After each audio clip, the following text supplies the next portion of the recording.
नागविभूषणम् नवकन्यलोचन पञ्चमुखगर्जन् पतितं दारुणम्।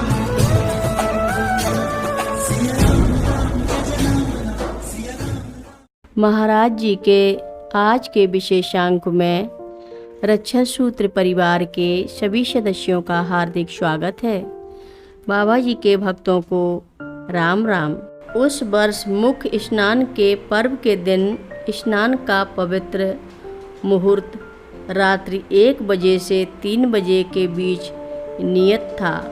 मुहूर्त में होने वाली भारी भीड़ भाड़ को देखते हुए माँ ने सभी लोगों से दिन के समय ही जब भी संभव हो स्नान कर लेने के लिए कहा।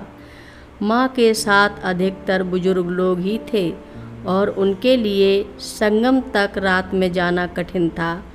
माँ ने संगम की ओर जा रहे लोगों की भारी भीड़ की ओर सबका ध्यान आकर्षित किया। भीड़ इतनी अधिक थी कि जमीन तक दिखाई नहीं पड़ रही थी। ऐसे में संगम जाने का रास्ता भी कहाँ दिखाई पड़ता। माँ ने सभी को सांत्वना देते हुए कहा कि गंगा जल की एक बूंद भी स्नान के बराबर होती है। माँ ने अशरफी लाल से गंगा जल मंगवाकर इस गंगा जल का सभी के ऊपर छिड़काव किया तो सब प्रसन्न हो गए। इस प्रकार वह दिन समान रूप से व्यतीत हो गया।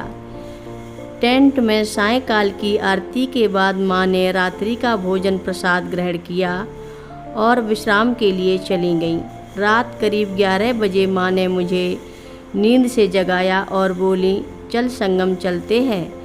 माँ के ऐसा कहने पर जीवंती माँ ने मुझसे माँ के कपड़ों की टोकरी तैयार करने तथा अन्य टेंटों में भी इस बारे में सूचित करने को कहा। क्या मैं सपना देख रही थी? मुझे अपने कानों पर यकीन नहीं था।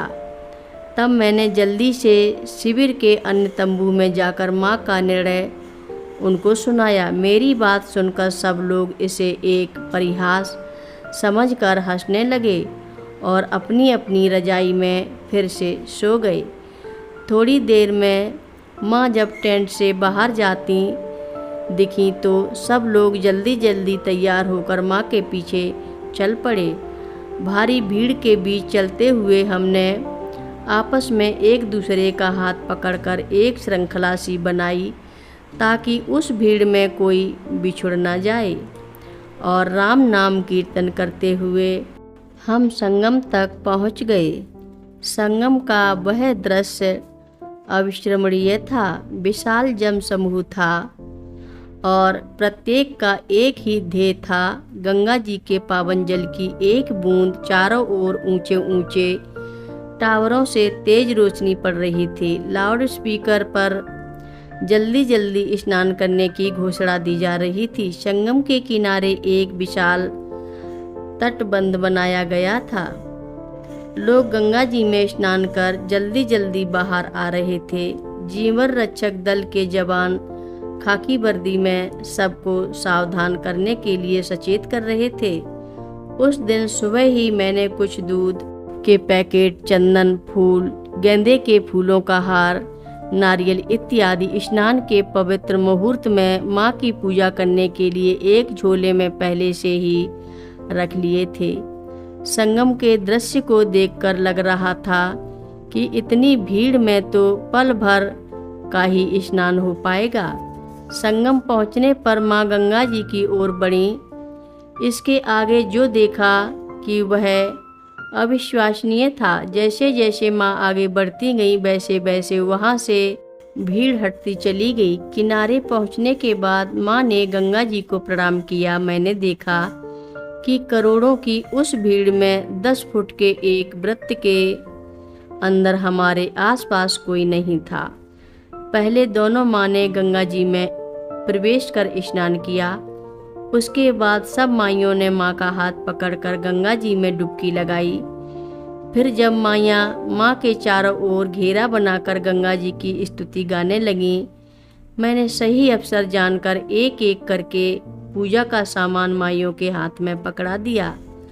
दूध के पैकेट खोल खोल कर सबको दिए। माँ के लिए लाई गई फूलों की माला भी उन्हें दे दी। मैं वहाँ से थोड़ी दूर जाकर गंगा जी के मध्य कमर तक जल में खड़े होकर अकेले में माँ का सुंदर स्वरूप निहारने लगी। आसमान से उतरकर चांदनी गंगा की लहरों में प्रतिबिंब हो रही थी। माँ सरलता से धोती लपेटे हुए सिर के ऊपर बालों का जूड़ा बांधे बीच गंगा में खड़ी थीं। उनके चेहरे पर एक असाधारण तेज था। शरीर पर दूध की धाराएं बह रही थीं। चंदन, कुमकुम और फूलों की वर्षा हो रही थी। गंगा जी की धारा में मध्य में माँ खड़ी थीं। वैजयंती माला उनके गले में सुशोभित हो रही थी। आज मैं पीछे मुड़कर देखती हूँ तो उस दृश्य की दिव्य सुंदरता श्री कृष्ण की रासलीला की सबसे सुंदर काव्यात्मक प्रस्तुति के समान दिखाई देती है। कथा लंबी है। आगे की कथा सभी भक्तों को अगले भाग में सुनाएंगे। हर रोज महाराज जी की कथाएं सुनने के लिए रक्षा सूत्र चैनल को सब्सक्राइब करें, शेयर करें और लाइक करें। घंटी बजाना ना भूलें।